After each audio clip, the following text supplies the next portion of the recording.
My name's Dominic. I'm an alcoholic. Um, yeah. First off, I would like to thank Ross for asking me to speak. I would like to thank my friend Niche. She's right here. She's allowing me to take time to share the message, and she's not an alcoholic, and I really appreciate her for giving me the space to do so. I got a call from Ross probably about 2 minutes ago, and you know, when AA calls, I answer. And that's how I continue to stay sober each and every single day. My sobriety date is January 29th, 2020.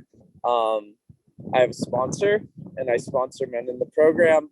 Um, all I can say is AA is the best thing that ever happened to me that I never wanted to happen. You know what I mean? Like when I was a kid and like I was listing out my life goals, it was like, all right, let's be a football player, or like let's start a business, or like, even like let's own Legoland or some shit. It was not let's go to Alcoholics Anonymous and get fucking sober. I'll tell you that much.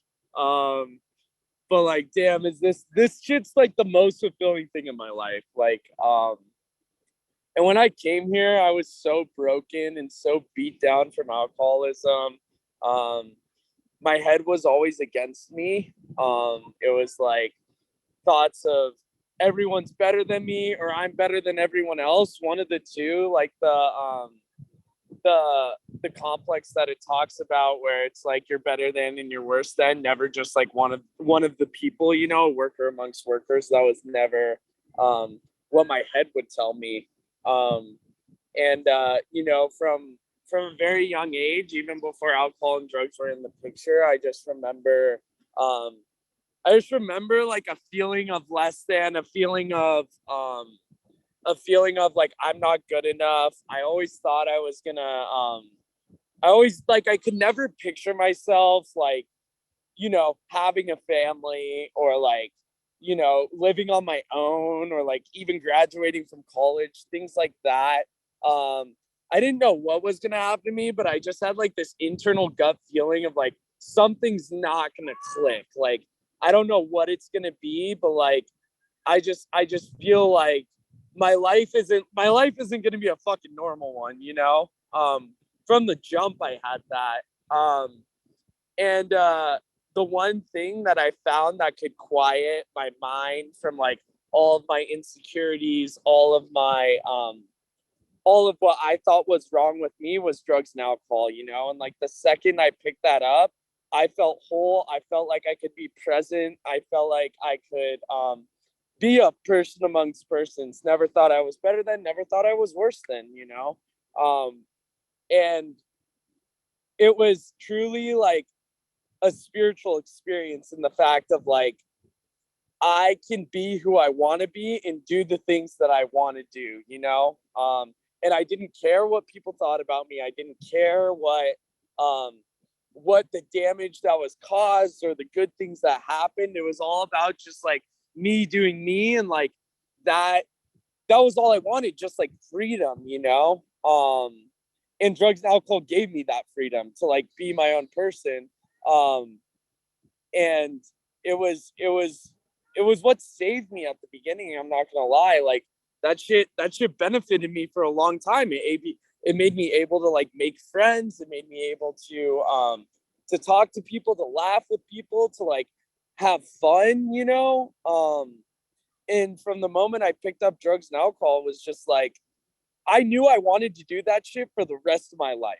Like I knew it. I was like, I will never stop doing this. My dreams and aspirations of being a football player, sports commentator, or whatever the fuck I wanted to be turned into I want to live in a van, drive down the coast of California, and have a fucking bong with some fucking bud.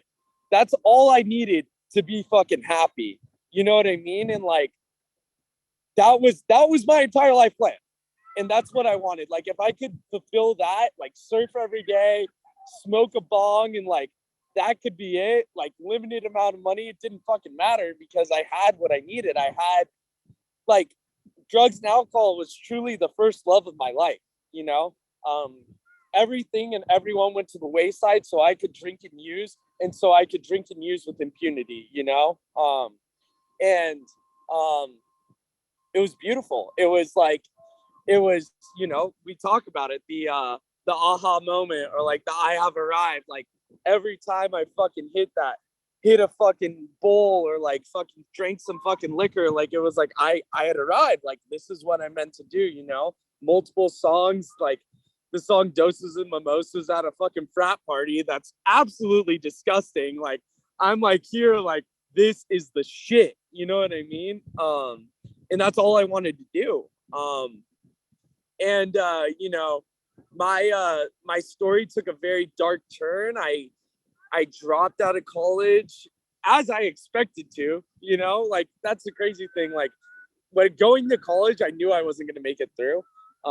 I didn't think it would be as severe as it was, but I knew I like the idea of me graduating college seemed like too far out of the picture. And I did it because everyone else was going to do it, you know? So I go to college, get arrested, go to jail for a night.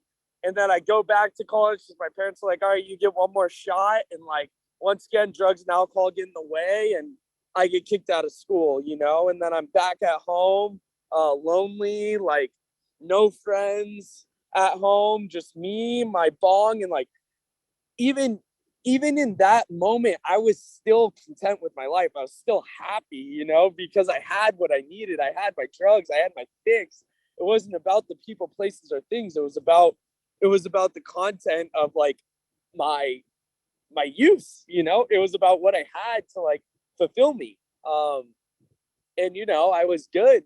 Um and then you know, I took acid and shrooms once. I was actually just talking about Mish with this, but like I took acid and shrooms once, um and I ended up going into a state of psychosis. um and as shitty as those months after taking acid and taking shrooms, I'd start just smoking weed, and like my head would like get really loud. I'd be paranoid to the point where like I wouldn't see my mom as a person. I would read devil's signs every single place I went, you know, wanting to kill myself because I'm like, there's no way out, you know. Like as shitty as those months were, like that was like I am so beyond grateful for that. I'm so beyond grateful for that, because I don't know if I would have been able to get sober if it wasn't for that. Like I needed a bottom to where I was either dead, or two, it was like I literally can't live. Like I can't think for myself, you know? And it just rocked me in a way where like I told my mom, I'm crying to my mom, and I'm like, I need to get sober, you know? My parents always told me like, hey, you should lay off the liquor. Hey, you should probably like stop smoking so much weed. Hey, you should probably like maybe think about quitting drinking for a little bit. And every time I'd flip them the fucking bird and tell them to fuck off because I didn't want to do that, you know? And that's the craziest part about alcoholism, right? It's like, even though people can be telling us what the right thing to do is, we still fucking go against it because we think we know best, you know? And like, it bites us in the ass every fucking time. The only way I was able to get sober was by fully admitting to myself that I have a problem and I need help. And like, me as a person, it's really hard for me, even to this day, to ask for help. But I always have to remember to lower my ego and like let down the walls and like invite people into my life and like tell people when I'm fucked up and like let them know like I need help, you know? And me throwing my hands up in the air, saying I give up, surrendering completely saved my fucking life. Um, and when I stepped into the rooms of AA, I did not fuck with it. I was like, this shit sucks. Everyone here's a fucking cult. Like, I don't vibe with any of these people. They're talking about doing the right thing, motherfucker. Like, the right thing to do is when your friend's like in a fucking tough situation, like cheating on his girlfriend, you don't fucking say shit because like that's the right thing to fucking do. I gotta protect my boy, you know? And then like I like steal something or like lie to someone and people are telling me like, yo, that's fucked up. I'm like, fuck you, you're an asshole, you're not a good friend. You know, that's how I viewed friendships. It was very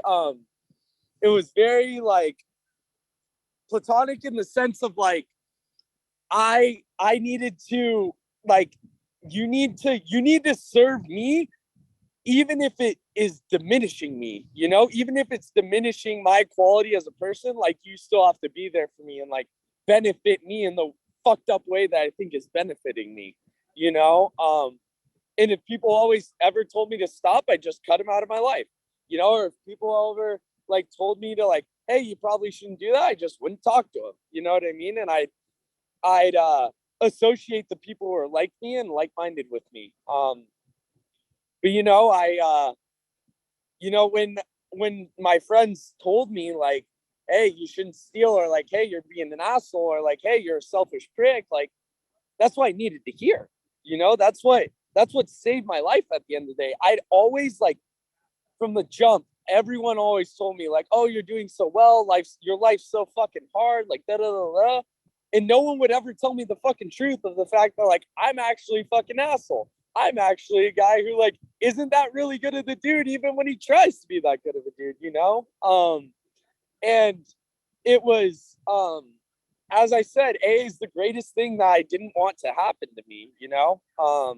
Like when I first read those steps, the idea of like letting in a higher power. I mean, I grew up Catholic and like I don't know. I always had a fucked up view of the Catholic Church because I saw all these people dressing nice and going to church on like Christmas and Easter. And it's like all these people who are just like want to be Catholics and like they don't actually practice the faith. So I saw it as a bunch of hypocrisy. And I thought AA was the same thing, you know? I thought AA was the same thing.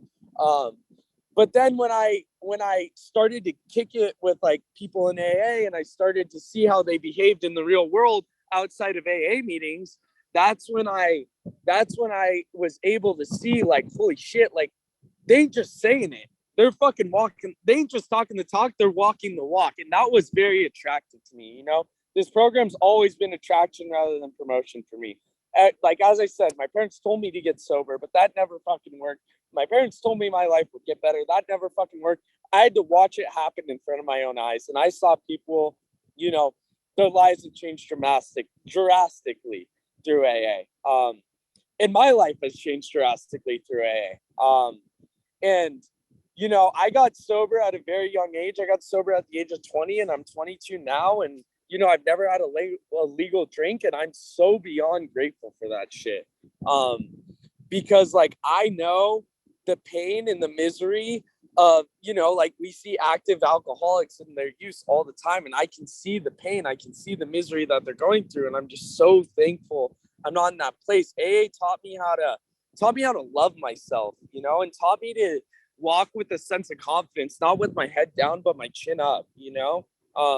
It gave me a sense of like, I can achieve something in life, you know? And you know, I still like struggle sometimes today with like believing that, but like I do the necessary things in order to get to the place that I want to be, you know? Like I like one thing that I've learned in AA is it doesn't take thinking your way into the right action. It takes acting your way into the right thinking, right? And like for me, it's about the journey and not the destination. You know, I don't have the fucking fancy car right now. I don't have the fucking job that's like fucking attractive and fucking beautiful, but I'm doing steps every single day to get to that place, you know? And I'm appreciative of the fucking journey, even though it's not fucking glamorous and it's not fucking glitz, you know? And like, I just have to say, it's fucking rad to be able to like go to concerts and like go to fucking shows and like dance my fucking ass off and like not give a fuck about what anyone thinks. And then people come up to me and ask me like, yo, who's your fucking Molly dealer? I want to get to know him. And like, I'm high on fucking life. You know what I mean? Like that shit's dope to me. I was at a show on, what was it? Friday. And like, literally I just had this moment where like the music's fucking playing and I'm like sitting there and I'm like looking at the crowd and everyone's having a good time. And it was like, holy shit. Like I just remember being in my youth and like the only way I would be able to like party hard was if I had a copious amount of alcohol and drugs in my system. And now I'm like able to be sober and like present at the event. And I remember every single second of that that concert that I was at, and I like it's like beautiful to me. You know what I mean? Like it's something that I didn't think was achievable, you know? I know I haven't really talked much about the steps, so to speak, but I can tell you they fucking work. And the only way I've gotten to the place that I'm at is by doing those steps thoroughly and fucking honestly. Like the fourth step, yeah, does it fucking suck? Does it fucking, do you hate writing out your resentments? Yes. Like it's not fucking fun, but like I can tell you the freedom that you get to have after completing a fourth and a fifth step is beyond comparison of anything that I've ever experienced in my life. Like the ability to like get all that shit off. I didn't know how much shit I had on my chest until I let it go, you know? And like I told my sponsor exactly what the fuck happened to me and exactly like my entire life, you know? And I was never able, like my deepest, darkest secrets that I was taken to the fucking grave that I didn't want to tell anyone, I fucking told him. And I didn't know how much that shit weighed me down. And now it's like, there's nothing on my back, you know? I don't have to look over my shoulder and like be worried about the fucking cops coming after me or like fucking anything, you know? Or like someone finding out the deep, darkest secret because it's already fucking out there. I could give a fuck. You know what I mean? Like people already know.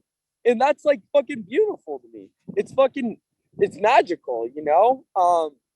And you know what I've given and what I've gotten in this program, it would be a damn shame for me to not give it back to people in my life, you know? Meeting with my sponsees is like arguably the most free I feel in my entire day. Is like when I sit across from my sponsee, he's telling me how fucked up he is, how he wants to get fucking high, how he wants to drink, and I can sit there and fucking relate with him and be like, I've fucking been there too. This is the way you get out of it, and like let me take you down that path. You know what I mean? And I came into the rooms not wanting to share my experience. I came into the rooms not wanting to like give anything I had to anyone because I didn't have anything, but like the ability to like watch someone's life change in front of your eyes is unbelievable. It's like it's I can't put it into words because it's just like it's this feeling and this like this internal fulfillment that I get from doing that shit, you know? But all I can say is like if you're new, welcome to all the newcomers, by the way, like hold on to your fucking seat because like I experienced someone who relapsed like literally 3 days ago, one of my good friends, and he's fucking dead now. You know what I mean? And like this shit happens. Like the more you, one person always said to me, like, when you come to the rooms of AA, you're gonna want to buy a suit and a tie because you're gonna go to a lot of weddings and a whole lot more fucking funerals. And it's a fucking shame because that's the reality of our fucking disease. So like hold on to your fucking seat. No matter what your head's telling you, talk about it with people. People will relate. People will be able to like validate the way you're feeling and let you know how to get the fuck out of it. That's all that people have done for me, you know? Even with this amount of time sober, like my shit still goes on in here. My head's not fully clear, but like the ability to like let down my ego and be like, yo, I need help is what saves me every single fucking day. It's what saves me, you know? And to be able to be transparent with your peers, with your friends, it's a gift, you know? And AA is the only place I've ever found that. It's the only place where I've been able to tell a person my whole life story and not feel judged and feel completely okay with whatever's happening in life, you know? But anyways, I just like A's the shit, man. Like I didn't, as I said, like I came here not wanting to be a part of this shit, but like I'm fucking glad I am.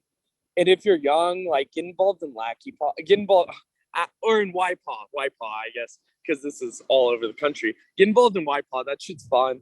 I got involved like probably like 8 months ago, and like I went to like some dope ass conferences and like met some really fucking cool people. And like had like a fucking blast without drugs and alcohol, which seemed fucking inconceivable to me, you know. And I that's just like my biggest recommendation. Find a group of people who you know you can call and who you can rely upon, you know, and like get people in your corner that like not only benefit you, but like you benefit them and like you look up to them almost. All of my friends in my life are people that I look up to. And it makes me want to be a better person because I see them doing the same thing, you know? That's been like one of the biggest keys to success for me. And yeah, I don't know. Enjoy fucking life, dude. Like you only live this life once and like go have fun. Like that's the best advice I can give you. Like fucking just because you're sober doesn't mean the fun has to stop. Um but anyways, I'm available to sponsor. I'm available to take people through the steps. I don't really it doesn't matter to me if like you're outside the state or not, state of California or not. I'm from LA. Well, I'm from San Diego originally, but live in LA now. If you're in LA, dope. If you're not, that's fine too. But yeah, thank you for letting me share.